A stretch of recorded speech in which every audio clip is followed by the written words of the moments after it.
প্রিয় ভাইয়া ও আপুরা, আজকের ভিডিও ক্লাসে আমরা সম্পূর্ণ নতুন একটা অধ্যায় শুরু করতে যাচ্ছি, যার নাম হচ্ছে খনিজ সম্পদ জীবাশ্ম। এই চ্যাপ্টারটা তোমাদের বইয়ের 11 নম্বর চ্যাপ্টার।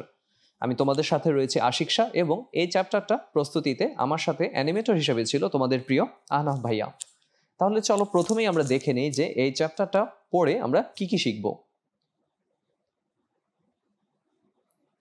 আমরা জীবাশ্ম জ্বালানির ধারণা ব্যাখ্যা করতে পারবো, পেট্রোলিয়ামকে জৈব যৌগের মিশ্রণ হিসেবে ব্যাখ্যা এবং সেই পেট্রোলিয়ামের ব্যবহার ব্যাখ্যা করতে পারবো।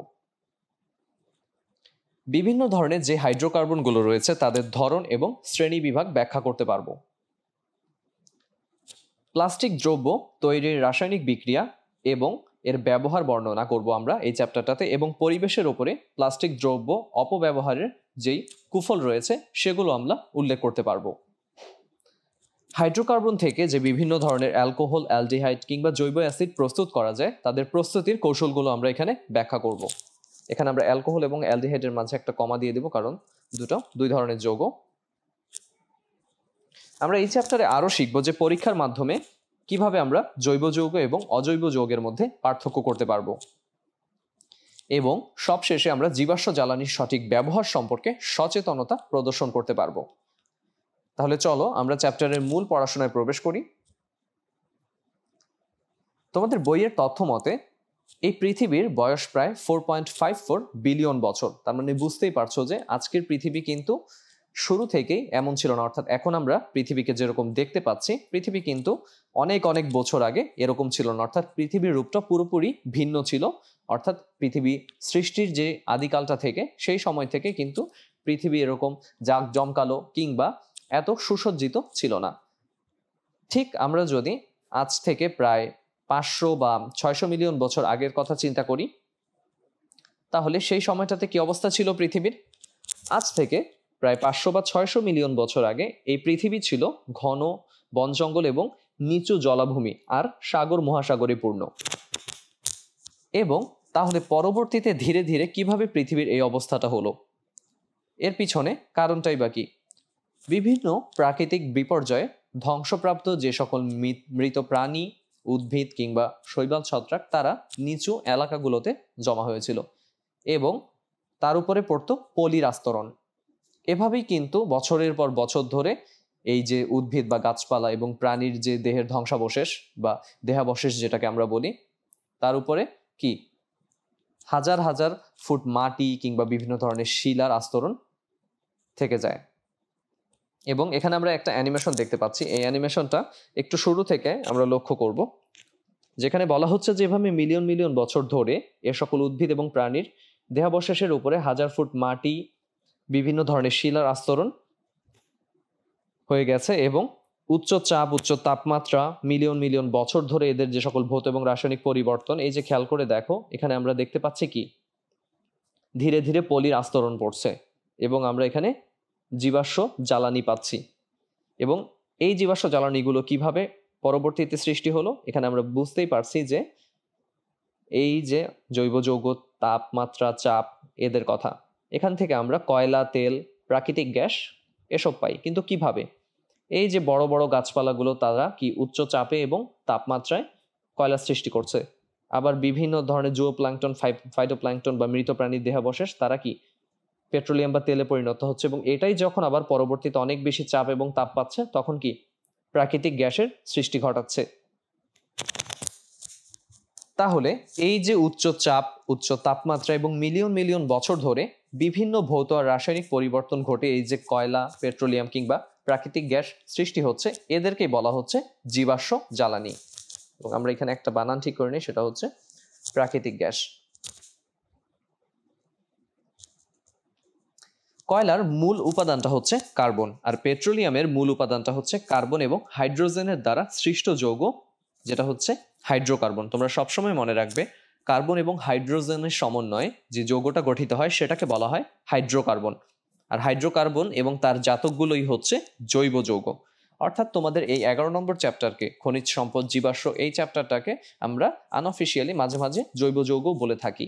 অর্থাৎ এখানে জৈব যৌগের যে সকল বিভিন্ন ধরনের হাইড্রোকার্বন নিয়ে আলোচনা করা হতো জৈব যৌগে, কিংবা বিভিন্ন সমানুতা প্রস্তুতি, আবার আমাদের অ্যালকেন, অ্যালকিন কিংবা অ্যালকোহল, অ্যালডিহাইড, জৈব অ্যাসিড বা কার্বক্সিলিক অ্যাসিড, এগুলো নিয়ে সবকিছু নিয়েই আলোচনা রয়েছে এই চ্যাপ্টারটাতে। তাহলে এখানে আমি বলছিলাম একটু আগেই কয়লা, পেট্রোলিয়াম এবং পেট্রোলিয়াম উত্তোলনের কথা। এবং আমরা যে সকল হাইড্রোকার্বনগুলো নিয়ে আলোচনা করি এখানে, অর্থাৎ একটু আগে যেটা বলছিলাম যে কার্বন এবং হাইড্রোজেনের সমন্বয়ে গঠিত যৌগগুলোই হচ্ছে হাইড্রোকার্বন, এবং সেই হাইড্রোকার্বন এবং তাদের জাতক তাদেরকেই বলা হচ্ছে জৈব যৌগ। যেমনটা আমি যদি এখানে খুব সংক্ষেপে তোমাদেরকে দেখাই, কার্বন এবং হাইড্রোজেনের সমন্বয়ে গঠিত যেই যৌগ, অর্থাৎ এখানে ধরো আমি মিথেনকে দেখাচ্ছি। আমরা সবাই জানি যে মিথেনের রাসায়নিক সংকেতটা হচ্ছে কি CH4। এই মিথেন হচ্ছে একটা জৈব যৌগ, এবং এখানে যেহেতু আমরা দেখতে পাচ্ছি যে কার্বন এবং হাইড্রোজেনের সমন্বয়ে গঠিত যৌগটা, এটা হচ্ছে কি একটা হাইড্রোকার্বন। এই হাইড্রোকার্বনটাই হচ্ছে একটা জৈব যৌগ। অর্থাৎ কার্বন এবং হাইড্রোজেনের সমন্বয়ে গঠিত যে হাইড্রোকার্বনটা, শুধুমাত্র সেটাই কি জৈব যৌগ হবে, নাকি এছাড়া অন্য কোনো পদার্থ জৈব যৌগ হতে পারে?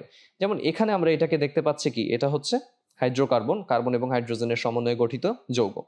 এর যে জাতকটা কিরকম, অর্থাৎ আমি এই পাশে একটু দেখাই। এখানকার এই হাইড্রোজেনটাকে ধরো আমি অন্য কোনো একটা মৌল দিয়ে রিপ্লেস করে দিলাম, অর্থাৎ এখানে ক্লোরিন দিয়ে দিলাম, বাকি হাতগুলোতে রয়েছে কি হাইড্রোজেন।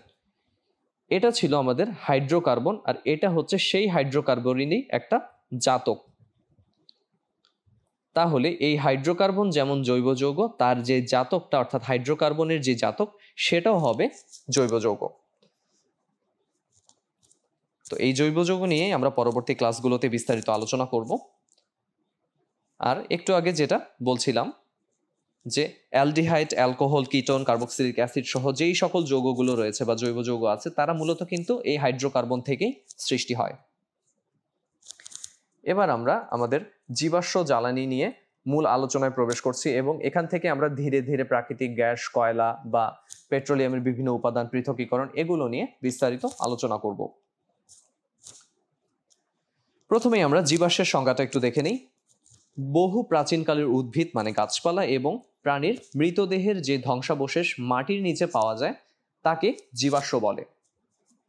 এবং শত শত মিলিয়ন বছর আগের যে প্রাণীগুলো রয়েছে এবং তার উদ্ভিদ দেহের যে সকল ধ্বংসাবশেষগুলো রয়েছে, অর্থাৎ প্রাণীর এবং উদ্ভিদ দেহের ধ্বংসাবশেষ, তারা জীবাশ্ম রূপে পাওয়া যায়।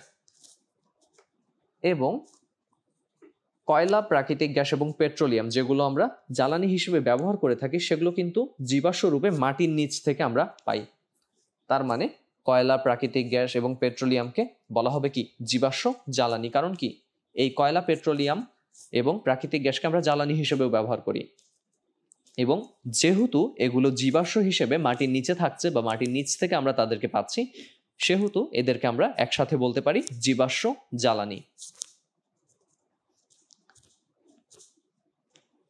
তাহলে এই কয়লা, তেল এবং প্রাকৃতিক গ্যাস, একটু আগে যেটা বলছিলাম আমি, খেয়াল করে দেখো যে শত শত মিলিয়ন বছর ধরে তাপ, চাপ এবং রাসায়নিক পরিবর্তনের কারণে বড় বড় উদ্ভিদ এবং প্রাণী থেকে শুরু করে ক্ষুদ্রতম উদ্ভিদ প্রাণী পর্যন্ত সকল ধরনের উদ্ভিদ প্রাণী থেকে কিন্তু জীবাশ্ম জ্বালানির সৃষ্টি হয়েছে। বড় বড় উদ্ভিদ থেকে মূলত কয়লা সৃষ্টি হয়, যেটা একটু আগেই দেখাচ্ছিলাম এর আগের অ্যানিমেশনটাতে। আর ফাইটোপ্ল্যাঙ্কটন, জো প্ল্যাঙ্কটন এবং মৃত প্রাণীর যে সকল দেহাবশেষ, সেখান থেকে পেট্রোলিয়ামের সৃষ্টি হয়েছে। এই পরিবর্তনটা আরও অব্যাহত ছিল, অর্থাৎ এই যে ফাইটোপ্ল্যাঙ্কটন, জো প্ল্যাঙ্কটন এবং মৃত প্রাণীর যে দেহাবশেষ, সেখান থেকে পেট্রোলিয়ামের সৃষ্টি, সেটা আরও পরিবর্তিত হয়ে আরও তাপ এবং চাপ পেয়ে ধীরে ধীরে প্রাকৃতিক গ্যাসের সৃষ্টি করে।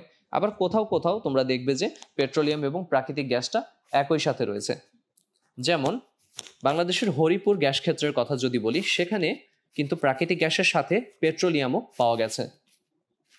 তার মানে তোমরা বুঝতেই পারছো যে এই জীবাশ্ম জ্বালানির মূল উৎসটা হচ্ছে জীবদেহ। তাই এই সকল জ্বালানির মূল উপাদানটা হচ্ছে কার্বন এবং কার্বনের যৌগ। তাহলে এই ঘটনাটা কিভাবে সৃষ্টি হতে থাকে, অর্থাৎ একটু আগে যেটা বলছিলাম যে শত শত মিলিয়ন বছর ধরে বিভিন্ন ধরনের তাপ, চাপ এবং রাসায়নিক পরিবর্তনের কারণে কি জীবাশ্ম জ্বালানিগুলোর সৃষ্টি হয়েছে। তার মানে ধীরে ধীরে তোমরা বুঝতেই পারছো যে বিভিন্ন ধরনের বড় বড় প্রাকৃতিক বিপর্যয়, এই ধরনের কি উদ্ভিদ এবং প্রাণী মাটি চাপাটা পড়ে যায় তার কারণে, এবং সময় যত যেতে থাকে অর্থাৎ সময়ের বিবর্তনে তার উপর আরও মাটি চাপা পড়তে থাকে, এবং ধীরে ধীরে এগুলো কি ওই যে উদ্ভিদ এবং প্রাণীগুলো যারা মারা গেছে বা যেগুলো মারা গেছে সেগুলো কি ধীরে ধীরে মাটির অনেক গভীর থেকে গভীরে চলে যেতে থাকে।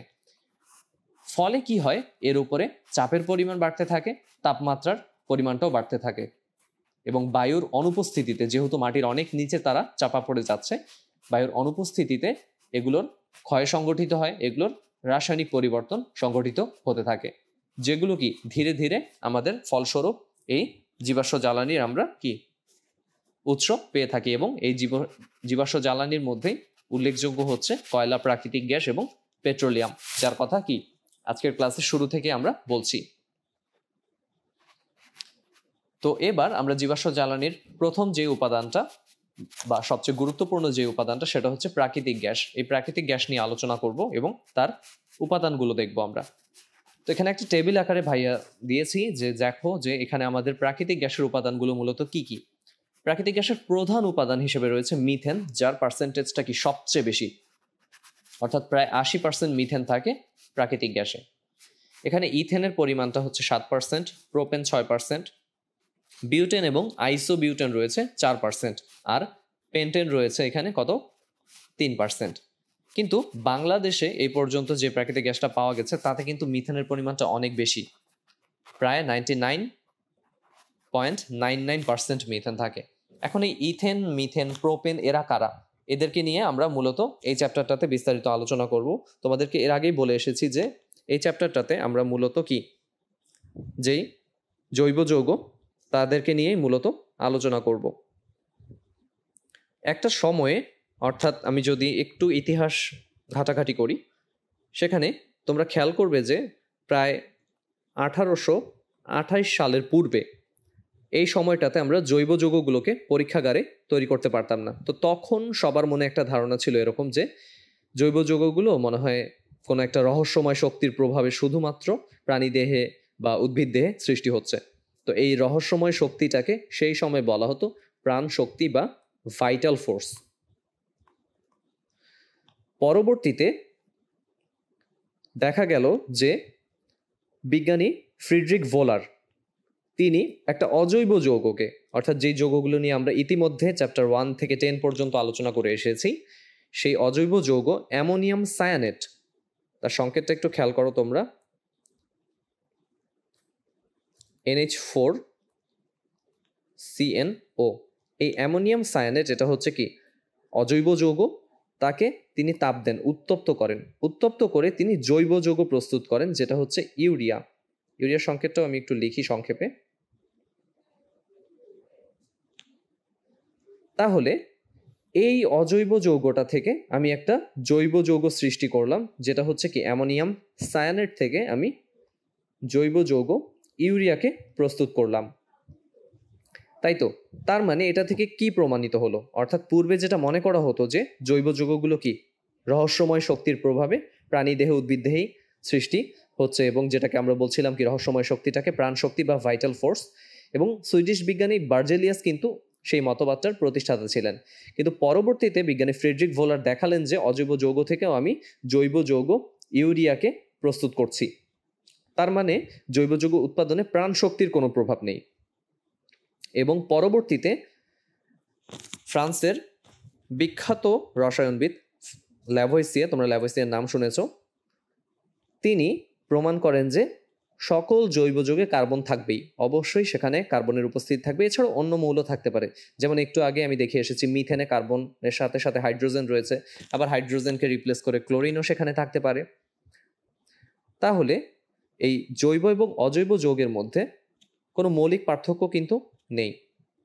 কিন্তু মৌলিক পার্থক্য না থাকলেও জৈব যৌগের অস্বাভাবিক উচ্চ সংখ্যার কারণে এদেরকে নিয়ে পৃথক একটা শাখা গড়ে উঠেছে যেটা হচ্ছে জৈব রসায়ন বা জৈব যৌগ।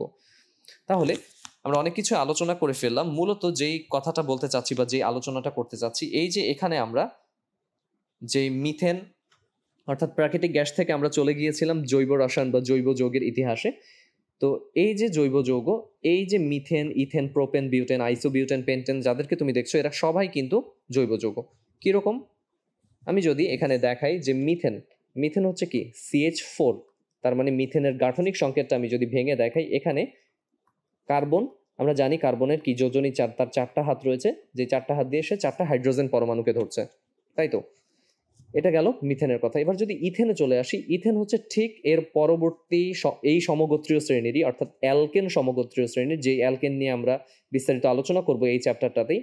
এই অ্যালকেন সমগোত্রীয় শ্রেণীর প্রথম যে যৌগটা সেটা ছিল মিথেন, পরেরটাই হচ্ছে ইথেন, যার সংকেতটা হচ্ছে C2H6। এর একটা কমন প্যাটার্ন ফলো করে, কি সেই প্যাটার্নটা? CnH2n+1। তাহলে এটা কিরকম একটু খেয়াল করে দেখো। এন এর মান যদি 1 হয় তাহলে C1 হবে, আর এইচ এর মান কত হবে? 2 একে 2 যোগ, সরি এখানে 2 হবে, 2, তার মানে হচ্ছে 4। তার মানে এটা যেটাকে আমরা লিখি কি CH4 হিসেবে। ঠিক এন এর মান যদি আমরা 2 বসাই, খেয়াল করে দেখো তো এটা কি হবে? C2H, আর এখানে এন এর মান যদি 2 বসাই, 2 দুগুণে 4 যোগ 2 অর্থাৎ 6। এটাই হচ্ছে আমাদের এই যে ইথেনটা, অর্থাৎ এটা ছিল মিথেন, এটা হচ্ছে ইথেন। ইথেনের গাঠনিক সংকেতটা কিরকম হবে? এখানে 2টা কার্বন পরমাণু রয়েছে, তার মানে 2টা কার্বন পরস্পরের সাথে কি এক হাত দিয়ে ধরবে, এবং আরও কি প্রতিটা কার্বনে 3টা হাত করে ফাঁকা থাকছে, যেই 3টা হাত বা 3 দুগুণে 6টা হাত হাইড্রোজেন দ্বারা পূর্ণ হবে। তার মানে অ্যালকেন হচ্ছে সেই সমগোত্রীয় শ্রেণীটা বা সেই গ্রুপটা বা সেই ক্লাসটা যেখানে শুধুমাত্র কার্বন এবং হাইড্রোজেন থাকবে, এবং তাদের যে সাধারণ সংকেতটা সেটা হবে এরকম CnH2n+2। এর ঠিক পরের যৌগটা অর্থাৎ প্রোপেনে আমরা যদি চলে যাই, তার মানে বুঝতেই পারছো এখানে কার্বন হবে কয়টা? 3টা, আর হাইড্রোজেন সংখ্যাটা ঠিক এই যে 2n+2 এটা অনুযায়ী নির্ধারিত হয়ে যাবে কত? C3H8। তাহলে এর গাঠনিক সংকেতটা আমরা যদি লক্ষ্য করি, এই যে দেখো কার্বনের বাকি হাতগুলো এবার পূর্ণ হবে হাইড্রোজেন দ্বারা। তার মানে প্রতিটা কার্বনের যে 4টা করে হাত রয়েছে, সেই 4টা হাতের মধ্যে দেখো এই কার্বন এখানে এক হাত দিয়ে আরেকটা কার্বনকে, এই কার্বন আরেক হাত দিয়ে আরেকটা কার্বনকে ধরেছে। বাকি হাতগুলোতে আমরা পাচ্ছি কাদেরকে? হাইড্রোজেনকে। এর যে পরের যৌগটা এটা হচ্ছে বিউটেন। আইসোবিউটেন নিয়ে পরে আমরা আলোচনা করব। তো এই বিউটেনে C4H কত হবে হিসেব করো। এন এর মান যদি 4 হয় তাহলে 2n+2, তার মানে 4 দুগুণে 8 যোগ 2, তার মানে 10। এটা হচ্ছে বিউটেনের রাসায়নিক সংকেত। তারপরে পেন্টেনে চলে আসছি আমরা, C5H12। এখানে আমি মূলত তোমাদেরকে দেখালাম যে এই যে প্রাকৃতিক গ্যাসের উপাদান হিসেবে আমি যে সকল পদার্থগুলোর কথা বলছি তারা প্রত্যেকেই হচ্ছে জৈব যৌগ, এবং তারা কি একই ধরনের বা একই সমগোত্রীয় শ্রেণীর জৈব যৌগ। এই সমগোত্রীয় শ্রেণীটা নিয়েও আমি পরবর্তী ক্লাসগুলোতে বিস্তারিত আলোচনা করব। অর্থাৎ যেহেতু আজকে তোমাদের এই চ্যাপ্টারটা মাত্র শুরু হচ্ছে, আমি খুব সংক্ষেপে একটু শুরুতে ধারণা দিয়ে রাখছি যে জৈব যৌগ বা জৈব রসায়ন কি, এবং ধীরে ধীরে আমরা তার ক্লাসিফিকেশনগুলো নিয়েও বিস্তারিত আলোচনা করব। তাহলে এখানে আমরা মিথেন, ইথেন, প্রোপেন, বিউটেনের এবং পেন্টেনের রাসায়নিক সংকেতগুলো দেখলাম, এবং দেখলাম যে তারা কি একটা প্যাটার্ন ফলো করছে CnH2n+2। ভাইয়া সব সমগোত্রীয় শ্রেণী বা সব জৈব যৌগ কি এই প্যাটার্নটা ফলো করবে? না, এটা শুধুমাত্র একটা বিশেষ ধরনের গ্রুপের জন্য বা সমগোত্রীয় শ্রেণীর জন্য, যাদের নামটা হচ্ছে অ্যালকেন। এজন্য খেয়াল করে দেখো এদের প্রত্যেকের নামের শেষে এন থাকবে, ঠিক আছে? এই যে দেখো methane, ethane, propane, butane, pentane, তার মানে অ্যালকেনের নামের শেষে উচ্চারিত হবে সবসময় এন। তার মানে বুঝতেই পারছো যে এরা হচ্ছে নিজেরাই কি একটা গ্রুপ, একটা ক্লাস, যাদেরকে এখানে দেয়া হচ্ছে। পেন্টেনের পরে কি আরো কি ভাইয়া কিছু সম্ভব? হ্যাঁ, হেক্সেন সম্ভব, হেপটেন, অকটেন, এইভাবে আমরা সামনের দিকে এগোবো। তো তাহলে প্রাকৃতিক গ্যাসের উপাদান হচ্ছে এখানে 5 ধরনের উপাদান দেখানো হয়েছে, যেখানে প্রায় 80%ই থাকে মিথেন। কিন্তু বাংলাদেশের যে প্রাকৃতিক গ্যাসটা পাওয়া যায় সেখানে কিন্তু মিথেনের পার্সেন্টেজটা অনেক বেশি, তাই তো? তো তাহলে এই ছিল আমাদের আজকের ভিডিও ক্লাসের আলোচনা, যেখানে আমরা জীবাশ্ম জ্বালানি এবং কিছু প্রায় মিলিয়ন মিলিয়ন বছর আগে চলে গিয়েছিলাম, যেখানে দেখলাম যে কিভাবে আমরা প্রাচীনকালের বিভিন্ন গাছপালা এবং প্রাণীর মৃতদেহের যে ধ্বংসাবশেষটা সেটা মাটির নিচে পেয়ে তাকে আমরা নাম দিই জীবাশ্ম। এবং পরবর্তীতে কি বছরের পর বছর বা প্রায় শত শত মিলিয়ন বছর আগের যেই প্রাণীর দেহ, তার যে ধ্বংসাবশেষ, উদ্ভিদের দেহের যে ধ্বংসাবশেষ, সেটা জীবাশ্ম রূপে আমরা পেয়ে গেছি। এবং এই কয়লা, প্রাকৃতিক গ্যাস, পেট্রোলিয়াম, যেগুলোকে আমরা জ্বালানি হিসেবে ব্যবহার করি, যেহেতু সেগুলোকে জীবাশ্ম রূপে মাটির নিচ থেকে পাওয়া যাচ্ছে, সেহেতু এই কয়লা, প্রাকৃতিক গ্যাস, পেট্রোলিয়াম এদেরকে আমরা বলছি জীবাশ্ম জ্বালানি। এবং এটার সাথে সংশ্লিষ্ট যে ইতিহাসটা এটা আমি খুব সংক্ষেপে তোমাদের জানিয়ে দিয়েছি। পরবর্তী ভিডিও ক্লাসে আমরা মূলত আলোচনা করব, আজকে তো আমরা প্রাকৃতিক গ্যাস নিয়ে একটু বিস্তারিত আলোচনা করে ফেললাম, পরবর্তী ক্লাসে আমরা পেট্রোলিয়াম এবং তার উপাদানগুলো দেখব, যে সেখানে বিভিন্ন ধরনের উপাদান থাকতে পারে। আবার তার পরবর্তী ক্লাসগুলোতে আমরা ধীরে ধীরে এই যে হাইড্রোকার্বন নিয়ে আজকে আলোচনা করছিলাম সেটার বিস্তারিত আলোচনা, হাইড্রোকার্বন কয় ধরনের হতে পারে, অ্যালিফ্যাটিক, অ্যারোমেটিক হাইড্রোকার্বন, আবার আজকে যে অ্যালকেন নিয়ে কথা বলছিলাম সেই অ্যালকেন, এবং এরকম আরো কিছু যৌগ অ্যালকিন, অ্যালকাইন, অ্যালকোহল, এদেরকে নিয়েও আমরা ধীরে ধীরে আলোচনা করব। অর্থাৎ এই চ্যাপ্টারটা তোমরা চেষ্টা করবে খুবই মনোযোগ দিয়ে বুঝতে এবং শিখতে। তাহলে পরবর্তী ভিডিও দেখার আমন্ত্রণ জানিয়ে আজকে এখানেই শেষ করছি। আল্লাহ হাফেজ।